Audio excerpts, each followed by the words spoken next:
Grupo Expansión. La llegada del COVID-19 aceleró los procesos digitales y la necesidad de crear más ingresos públicos a los gobiernos del mundo. Más de 130 países y jurisdicciones acordaron hace 2 semanas avanzar en un plan mundial para el cobro de impuestos a la economía digital y un impuesto mínimo global a las empresas que pueda ser efectivo a partir de 2023. Hoy, en Cuéntame de Economía, platicaremos sobre el impuesto mínimo global. ¿Qué es? ¿Para qué lo proponen los gobiernos? ¿Quién lo pagará? ¿Cuándo se aplicará y cómo? ¿Para qué se utilizarán los recursos que se recauden de su cobro? Cuéntame de Economía. La actualidad de la vida económica de México y el mundo sin tanto rollo. Cuéntame de Economía.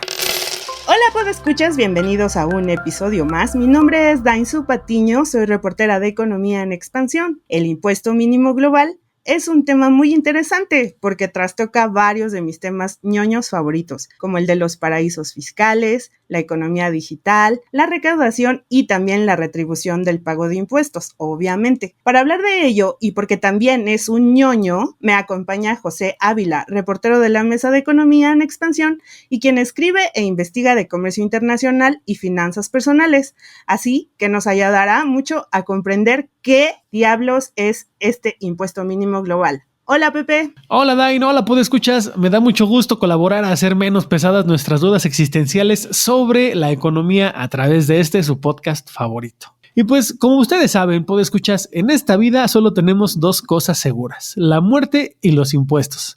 Death and taxes, dicen los gringos. Seguro en las últimas 2 semanas han visto o escuchado en las noticias, por supuesto en expansión.mx, el tema del impuesto mínimo global que es impulsado por el G20 y la Organización para la Cooperación y el Desarrollo Económicos, mejor conocida como la OCDE, donde por supuesto participan México y más de 30 países ricos en su mayoría. Al igual que ustedes, en la redacción y en varios grupos donde se discuten temas económicos y fiscales, hay una serie de dudas sobre este impuesto. Y aquí, en Cuéntame de Economía, hicimos una lista de preguntas y se las planteamos a especialistas en materia fiscal para poder explicarles con peras y manzanas, y también para entender nosotros, cómo comprender la forma en la que este impuesto global nos va a afectar.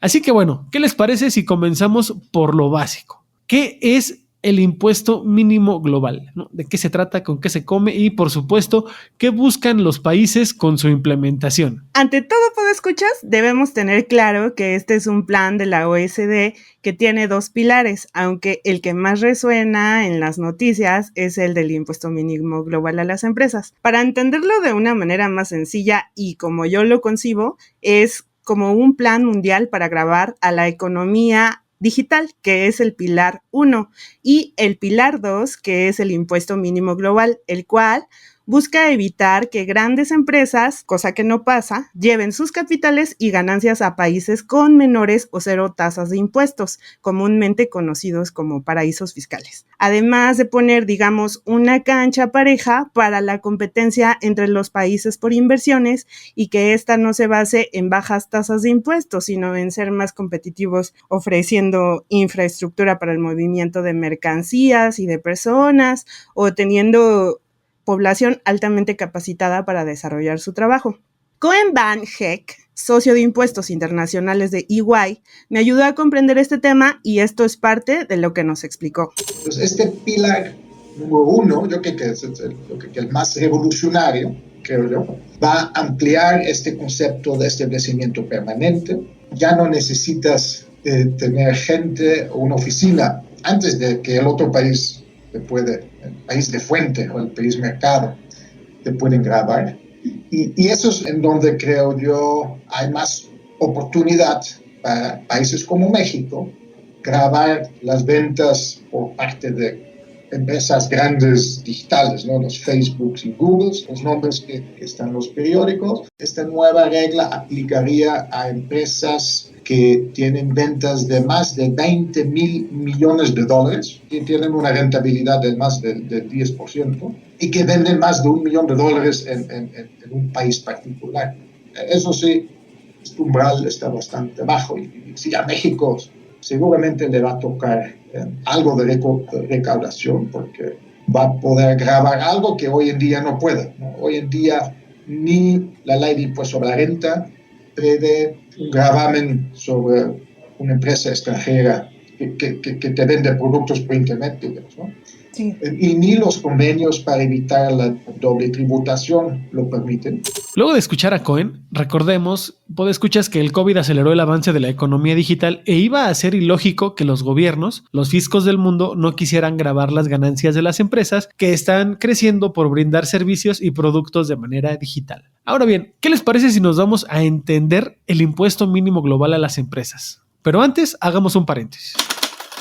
Paréntesis. Series, documentales, libros, películas, música, videos, exposiciones, foros y mucho más, pero siempre de economía. Hola, soy Luz Helena Marcos. Esta semana te vamos a recomendar Cubo Financiera. Se trata de una aplicación que te ofrece el 2% de rendimiento anual sobre tu saldo y además podrás tener tu dinero disponible los 365 días del año y sin cobro de comisiones. Cubo también te ofrece de la mano de Visa una tarjeta física que podrás usar en establecimientos y una tarjeta virtual. De esta manera se previenen algunos delitos como la clonación. También te proporciona un plan de inversión con tasas de rendimiento de hasta 7.5% anual a partir de 100 pesos. Y podrás invertir en una herramienta de inversión grupal que ofrece hasta el 11% de rendimiento.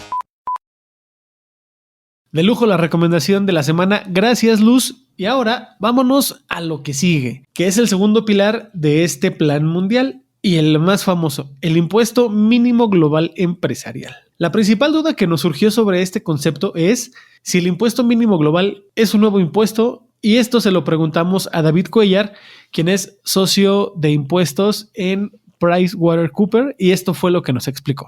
No se trata de un nuevo impuesto. De hecho, parte de las discusiones precisamente en la OCDE, dado que, como te decía, mucho de esto está enfocado a esa economía de intangibles, esa economía digital, gran parte de lo que busca esto pues es poner un poco el piso más parejo en esa parte. Correcto. Y entonces, de hecho, lo que dice es, oye, si implementamos el pilar 1 y el pilar 2, inclusive se busca y se logra un acuerdo multilateral en este sentido, parte de lo que se va a buscar es que las jurisdicciones que hayan adoptado algunas medidas para precisamente gravar la economía digital de manera local, que las echen para atrás. Y en este caso, la tasa global, estamos hablando de la tasa corporativa de impuesto sobre la renta, no realmente, no estamos hablando tanto de una tasa específica de un nuevo gravamen impositivo. Entonces no se puede considerar como un nuevo impuesto, claramente. Así, en palabras llanas, que el ISR en los países sea mayor al 15%. Que no sea menor a, básicamente. Asumiendo que esa fuera la tasa que al final queda, ¿no? Así es, David Cuellar lo pone en palabras muy simples y nos ayuda a comprender un poquito más cómo es que podría activarse este impuesto. Pues aún hay muchas dudas, incluso entre los que saben, estando en reuniones de cámaras de empresarios, hay muchas personas que todavía tienen dudas de cómo va a operar, pues porque es lógico, porque aún todavía no está bien definido cómo se va a garantizar su cobro, y pues lo que ya está estipulado, eso sí, y que aprobaron hace 2 semanas, fue que será una tasa mínima de 15%, es decir, la mitad de nuestro gravamen de 30% por ISR en México. Y recuerden que este impuesto, como lo decía Cuellar, no es nuevo, sino que busca que todos los países que participen tengan un impuesto mínimo de 15%, un impuesto empresarial, que en el caso de México es el ISR. Y pues bueno, todavía hay muchos detalles que se van a afinar en octubre de este año, pero digamos que el acuerdo político para la implementación de este plan ya está dado que será también un impuesto mínimo de 15%, y pues de acuerdo a los tiempos legislativos y también a los objetivos de la OECD, los socios de EY y de PwC estiman que este plan puede entrar en vigor en 2023, y bueno, pues considerando que son más de 100 países y jurisdicciones las que participan, pues sí se llevará un tiempo considerable para que se despliegue al 100% este plan. o que se llegue a concretar.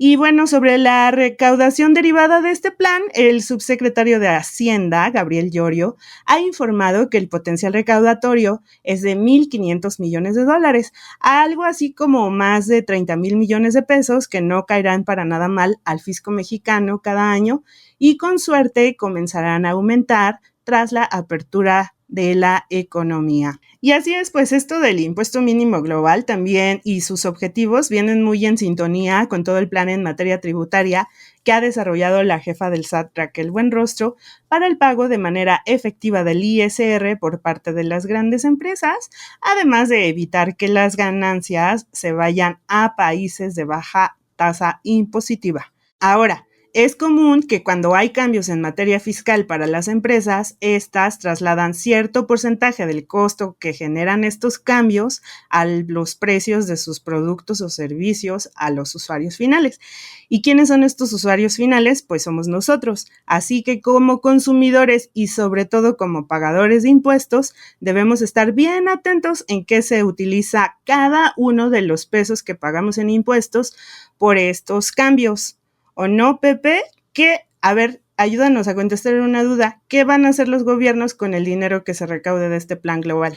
Los gobiernos que apoyen este impuesto, como Estados Unidos y México, refieren que los recursos recaudados serán mayormente utilizados para dar un impulso a la economía afectada por el paso de la pandemia, es decir, tienen que ser invertidos para el desarrollo de infraestructura social y económica, como hospitales, escuelas, carreteras y aeropuertos. Ahora bien, el diputado Alfonso Ramírez Cuellar, presidente del Grupo de Trabajo para la Transición Hacendaria, refiere que México necesita mínimo ingresos extra por 2 y hasta 3 puntos del Producto Interno Bruto. Es decir, más o menos entre 400,000 millones y 600,000 millones de pesos para satisfacer las necesidades presupuestarias que crecieron tras la llegada del COVID-19.